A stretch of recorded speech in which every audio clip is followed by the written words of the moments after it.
Allora, ciao a tutti, grazie per questa vostra presenza così presto.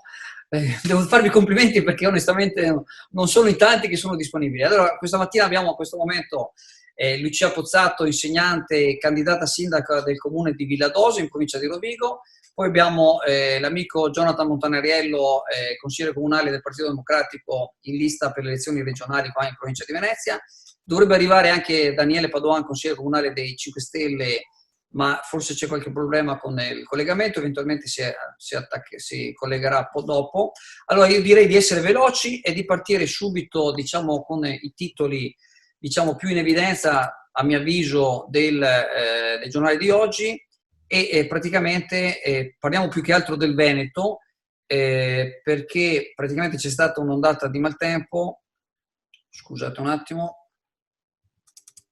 Praticamente i titoli, quelli più, diciamo, riguardano proprio la parte nostra, diciamo, del Triveneto. Danni nel Vicentino, sul litorale veneziano, nel Bellunese, Zaia, una tragedia. Tornado, Veneto in ginocchio, ancora praticamente questi maltempi che una volta non proprio era impensabile, ma ormai sono diventati praticamente ricorrenti molto frequentemente. Emergenza nord-est, sempre a Gazettino. La distruzione dopo il tornado, il Veneto ancora in ginocchio, nel Vicentino case e capannoni danneggiati, l'Adige a rischio, chiusa a 22 Pedemontana, Zaia una tragedia, il governo intervenga. Ecco, allora io comincerei subito dal nostro ospite di Villadose, perché anche su Rovigo la situazione insomma non è delle più tranquille. Certamente, sì, sì, guardando i titoli di questi giornali viene proprio da pensare che quando 10 anni fa, 15 anni fa si parlava di danni da cambiamenti climatici, queste Cassandre venivano chiamate, avevano ragione, noi stiamo assistendo a quello che si prevedeva già qualche decina di anni fa, cioè che con i cambiamenti climatici sarebbero avvenuti questi fenomeni meteorologici estremi. Abbiamo visto anche a Rovigo effettivamente temporali forti, abbiamo avuto anche grandinate che hanno distrutto i raccolti. Ecco, e Zaia fa presto a parlare di emergenza, tragedia, abbiamo bisogno degli aiuti del governo, però non si pone questo problema che non basterà l'aiuto del governo per questa ondata di maltempo, ci sarà bisogno ancora di altri aiuti perché saranno veramente molto molto frequenti questi fenomeni estremi, proprio perché il clima sta cambiando, è inutile alla faccia dei negazionisti, stiamo assistendo a fenomeni meteorologici che non abbiamo mai visto. Io insomma ho passato i 50 anni, non mi ricordo da piccola ma anche da ragazzina di aver visto cose del genere.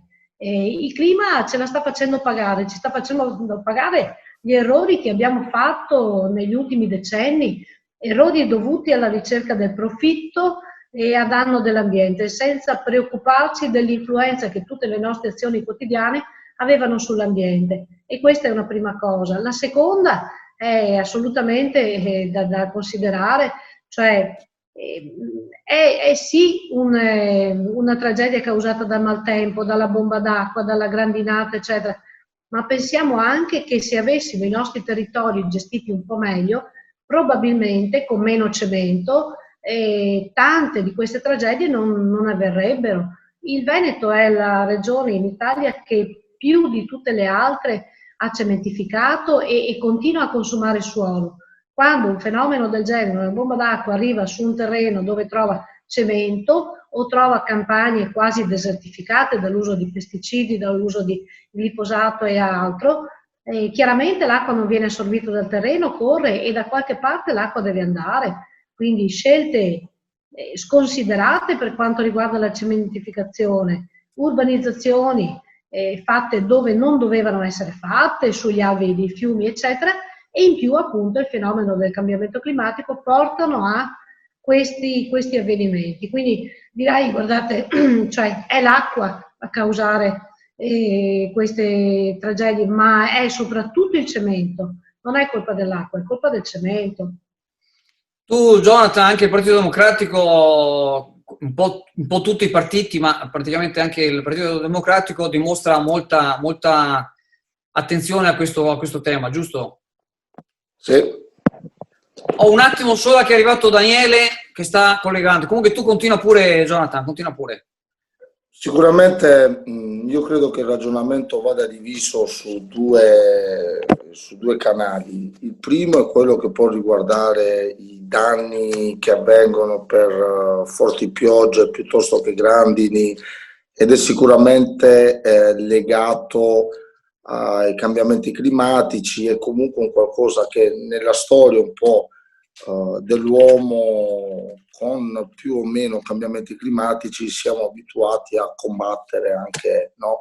Le famose brutte stagioni, quando nell'agricoltura avvenivano tempeste improvvise che distruggevano. E quindi sotto questo aspetto qui dovremmo farci una domanda del perché del cambiamento climatico, e si può sintetizzare su una frase che diceva prima la signora di Villadose, dove in questi anni la Lucia si è dato più spazio probabilmente a quella che è la parte degli interessi che a quella della tutela del clima, ma questa forse è una cosa un po' più grande di quello che può essere il nostro ragionamento veneto. Però c'è anche un ragionamento tutto veneto che a mio avviso vede anche delle scelte che oggi fanno da protagonisti quando si vedono le città allagate, piuttosto che il problema di far defluire le acque, piuttosto che le frane, piuttosto che gli straripamenti dei fiumi. Siamo la regione che ha il maggior consumo di suolo in Italia. Se io vado a ritroso negli ultimi 25 anni, non riesco, a parte nell'ultimo periodo, quando siamo stati costretti a farlo a causa di questo ingresso a gamba tesa, diciamo così, di problemi legati alle ricadute del maltempo, ma io non vedo una politica che è andata di pari passo in questi 25 anni come una regione che ha il maggior consumo del suolo dovrebbe fare. Io non vedo interventi importanti fatti su una regione che quotidianamente consuma più suolo degli altri, e siamo sempre lì. Incomincia a consumare suolo, a far diminuire le aree verdi, a far aumentare la densità urbanistica, e non fai degli interventi forti su quelli che possono essere tutte quelle opere che vanno dalla forina agli scogli a defluire l'acqua e quant'altro, e dopo sì che se ti arriva una bomba d'acqua hai il problema che dopo 10 minuti si allaga il tessuto urbano, piuttosto che la montagna non regge più. Quindi io credo che su questo c'è stata molta trascuratezza. Vero, sicuramente i cambiamenti climatici fanno la loro parte, però c'era anche una parte dove l'uomo poteva intervenire, ed era quello di essere più parsimonioso nella tutela del territorio, perlomeno far crescere di pari passo tanto l'urbanizzazione quanto tutta una visione di tutela e sviluppo dei territori, che a mio avviso non c'è stata. E oggi, se in quello che è il Veneto del Nord-Est, che dovrebbe essere la locomotiva economica sotto molti aspetti della nostra nazione, ci vediamo a dover combattere per delle città che si allagano con una bomba d'acqua, una riflessione sugli ultimi 25-30 anni di governo dovremmo farcela. Dopo vogliamo nasconderci dietro un dito, diciamo sempre che è colpa di quello che succede, che è colpa sempre di Roma, però secondo me in casa nostra una riflessione. Allora, perdonate, siccome abbiamo un po' di tempo, continuiamo e ritorniamo alla Lucia, e io parlerei un attimo di scuola, in pratica, e anche lì vi ho mandato alcuni titoli, e direi che diciamo continua ad esserci preoccupazione per quanto riguarda la scuola, e che ci sono appunto gli esperti che dicono bisogna assolutamente ricominciare diciamo con i corsi scolastici, perché insomma i bambini, i ragazzi non possono rimanere a casa, ma dall'altra c'è diciamo la preoccupazione, appunto qua abbiamo, adesso vi leggo un titolo: gli obiettivi del governo, più tecnici e laboratori, 300.000 test al giorno per frenare l'epidemia. Questo è uno dei titoli in pratica. E poi guardando i titoli nazionali. Allora, guarda, io sono insegnante, insegno in un liceo di Adria e conosco molto molto bene tutte le fragilità del nostro sistema scolastico, fragilità che si scoprono adesso, Adesso siamo in allarme, bisogna riaprire, bisogna avere i locali adatti, allargare gli spazi dove portiamo gli studenti, diminuire il numero di studenti per classe, ma i problemi della scuola derivano da lontano, ce ne accorgiamo adesso perché siamo in emergenza, ma ricordiamo che il numero di studenti per classe è alto perché è stato elevato con la riforma Gelmini. Siamo arrivati ad avere classi da 30 studenti, con il 31esimo studente si poteva fare la seconda classe. Quindi abbiamo classi così numerose perché è stato scelto di risparmiare sulla scuola, di investire in altri contesti, di risparmiare sulla scuola e quindi di mettere sempre più alunni per classe. E questi adesso sono gli effetti devastanti che questa scelta ha portato. E per quanto riguarda l'edilizia scolastica, poi non ne parliamo, noi ad Adria siamo una piccola oasi felice perché non abbiamo criticità rilevanti per quanto riguarda l'edilizia scolastica. Il mio liceo di 3 plessi ne ha uno molto vecchio, sul quale si fanno costantemente interventi di risanamento e ci si mette qualche pezzo, diciamo, noi veneti. Però ecco, ci sono assolutamente scuole che hanno edifici fatiscenti e anche di questo ce ne accorgiamo adesso perché abbiamo l'emergenza Covid, ma è da anni, da decenni che noi personale della scuola ci lamentiamo dell'insussistenza proprio degli spazi scolastici. Abbiamo a malapena, quando siamo fortunati, un'aula per classe, ma noi avremo bisogno con la didattica innovativa di spostare anche gli studenti, di lavorare per classi aperte, di avere più spazi, di avere più laboratori di informatica. Nella mia scuola abbiamo a malapena un laboratorio di informatica per ogni plesso, quindi per 20, 22, 25 aule e dobbiamo dividerci quello che abbiamo. Parliamo di innovazione tecnologica nella scuola, ma non riusciamo ad avere una lavagna interattiva per ogni aula.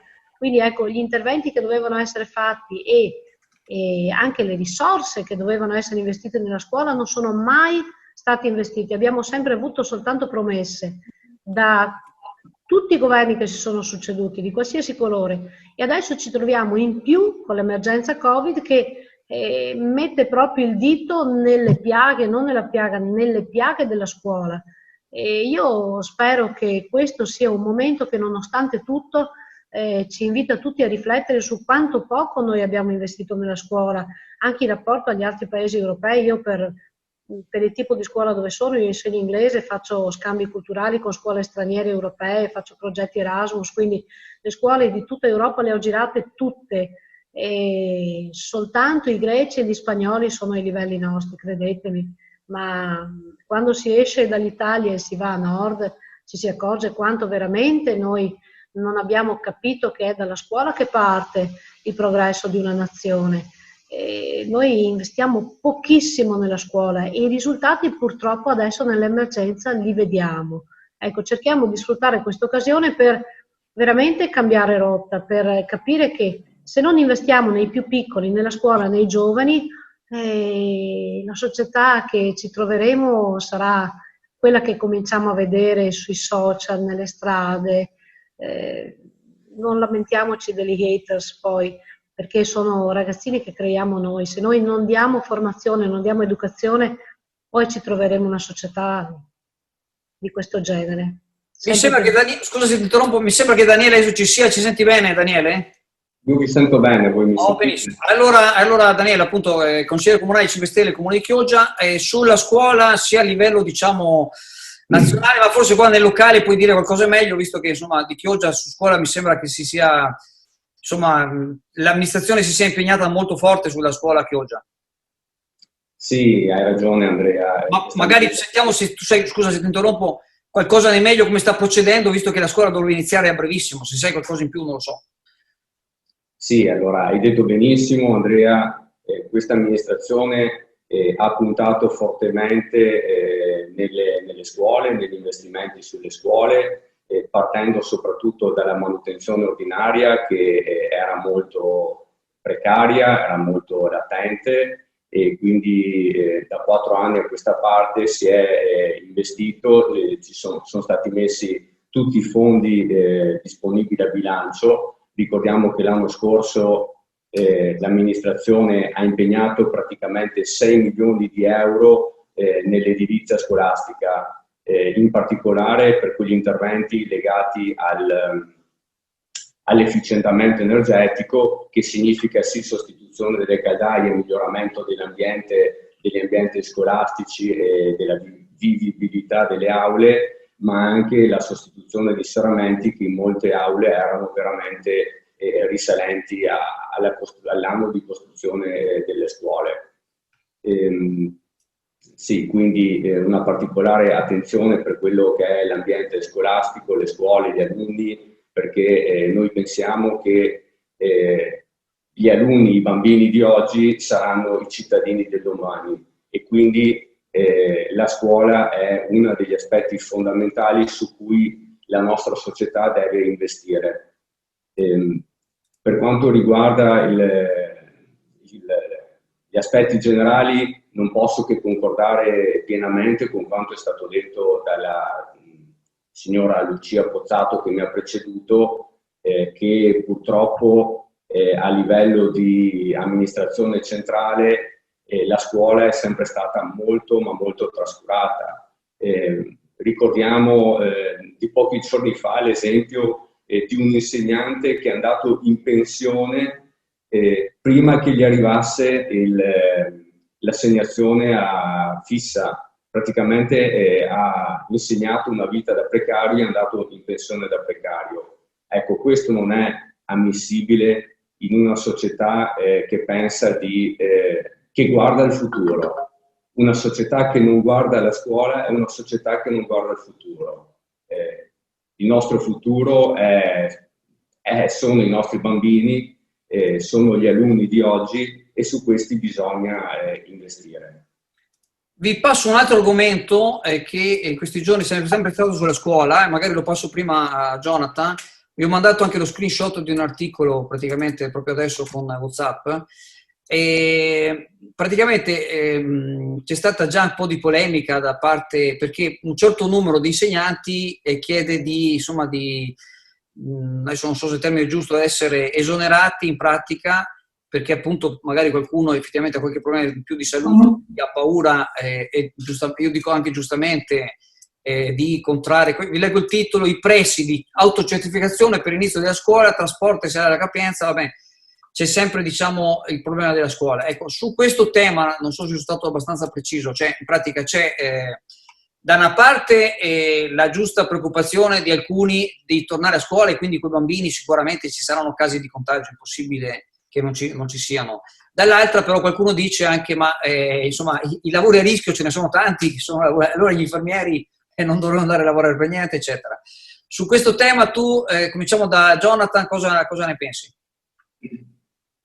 Andrea, hai detto bene, lavori a rischio ce ne sono tanti, e ahimè purtroppo sono giuste e legittime le preoccupazioni di tutti, soprattutto chi può avere delle patologie magari che in qualche modo gli danno modo di avere più preoccupazione. Però guarda, io credo che o ci sia una norma nazionale che decide che chi ha alcuni tipi di problemi possa, in tutti i settori, non solo quello della scuola, in tutti quei lavori che si ha a contatto col pubblico, allora il governo decide che chi è soggetto a rischio rientra all'interno di quelle categorie e ha diritto a puntini.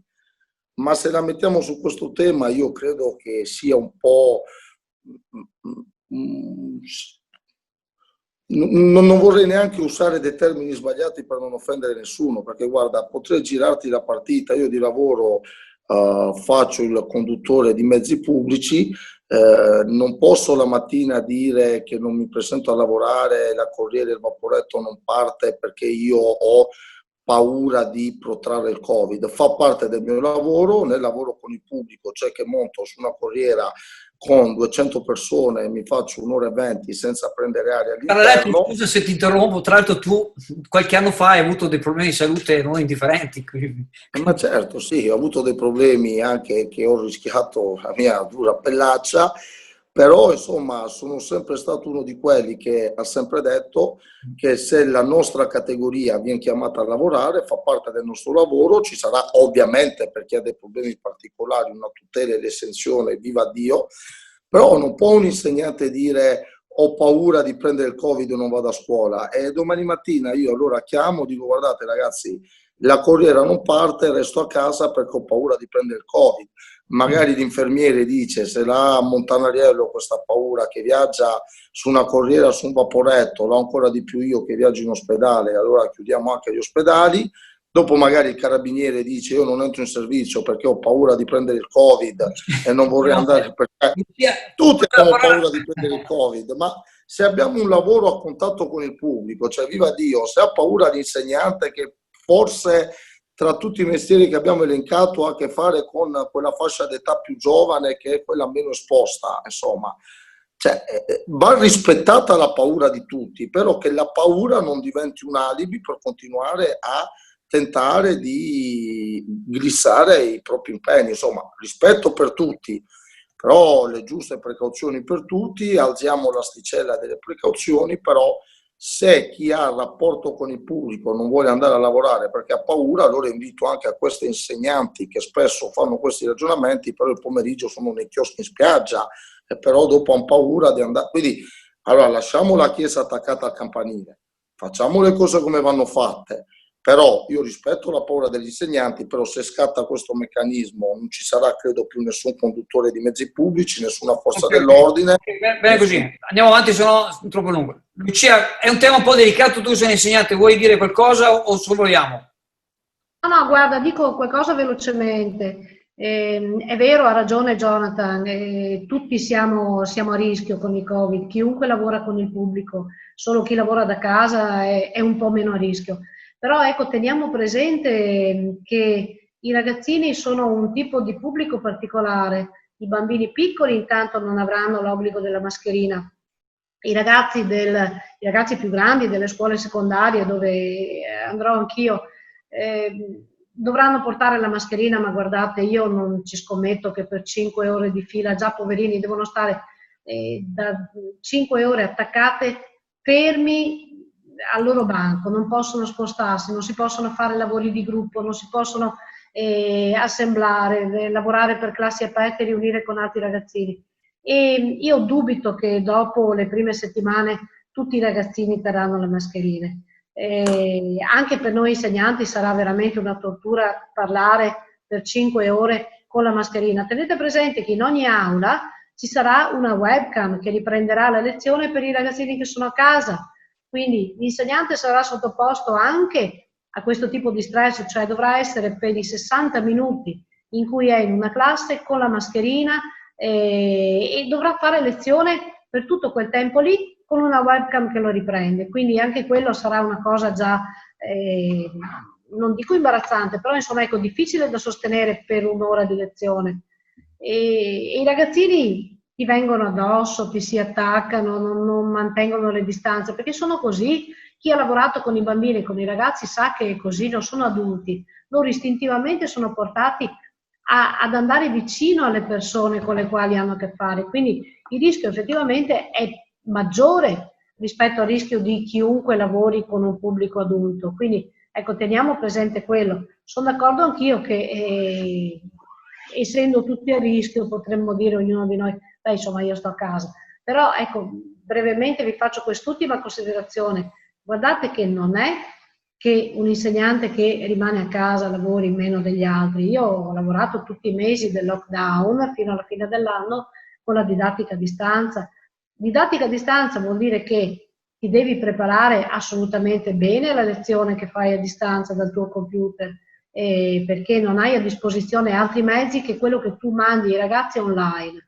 Quindi spesso dietro un'ora di didattica a distanza ci stava un'altra ora di preparazione. Non è che gli insegnanti che rimangono a casa a fare lezione da casa siano dei fannulloni. Spesso sono insegnanti che sono costretti per motivi molto seri a non andare in classe e che comunque spendono molto tempo per preparare quelle lezioni lì e anche per correggere elaborati, eccetera, eccetera. Quindi ecco, io andrò sicuramente a scuola, non credo di riuscire a sopportare ancora mesi di didattica a distanza come pure i miei ragazzi, però ecco, sarà un problema molto molto molto importante quello lì. Tremo all'idea del primo positivo nelle mie classi.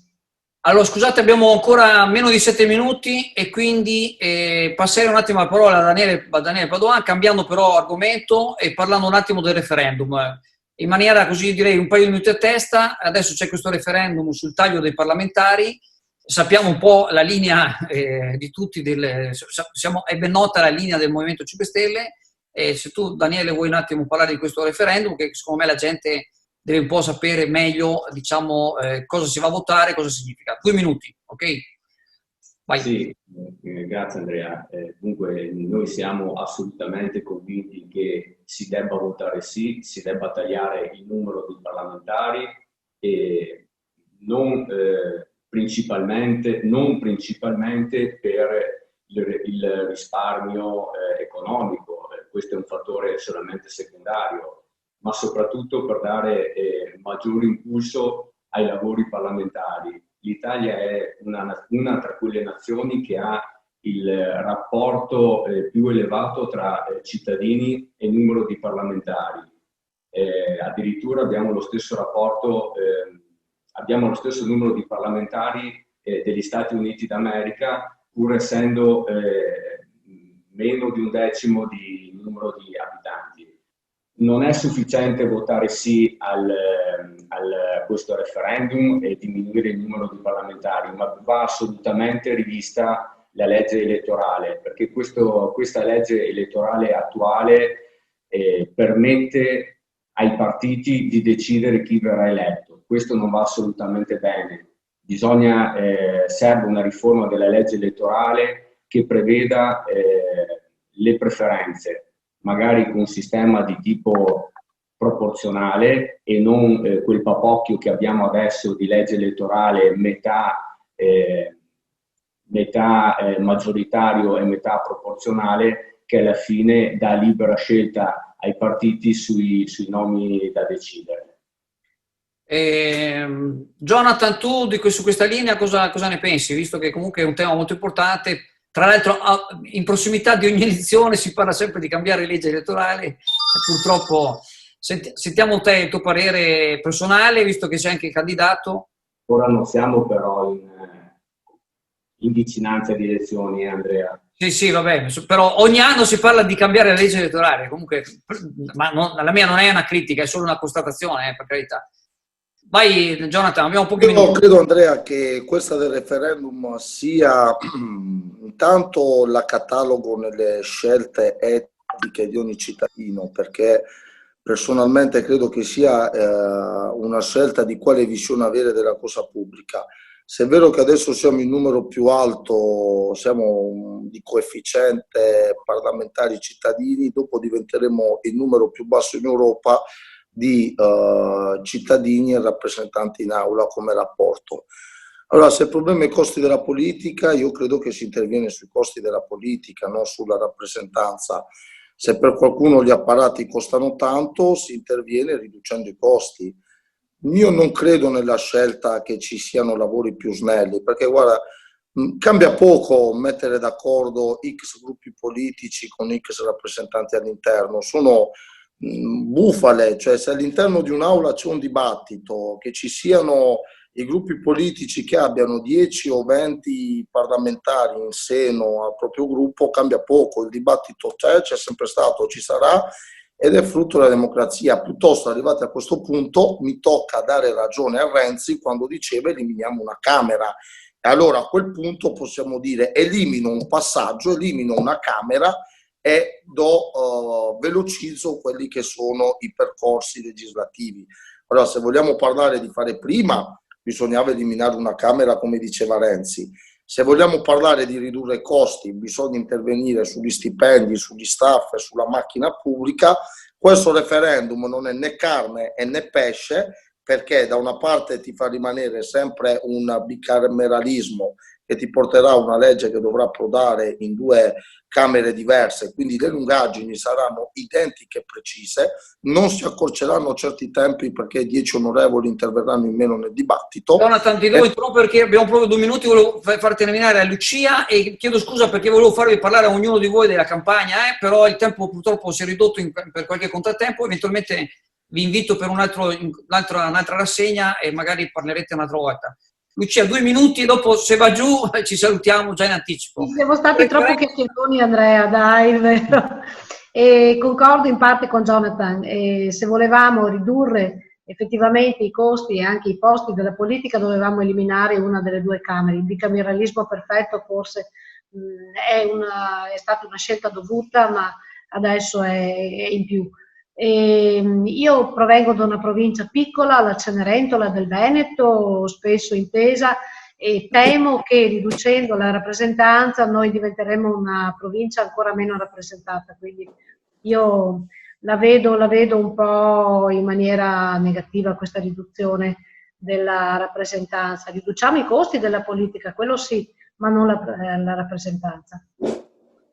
Io vi ringrazio, purtroppo questa volta è andata così, mi scuso, c'è stato qualche contrattempo tecnico, comunque avremo occasione anche altre volte di vederci, vi ringrazio ancora della partecipazione, adesso il video verrà rimontato e lo pubblicheremo in mattinata, quindi avrete modo di vedere. Io vi ringrazio ancora e vi saluto. Ciao Andrea.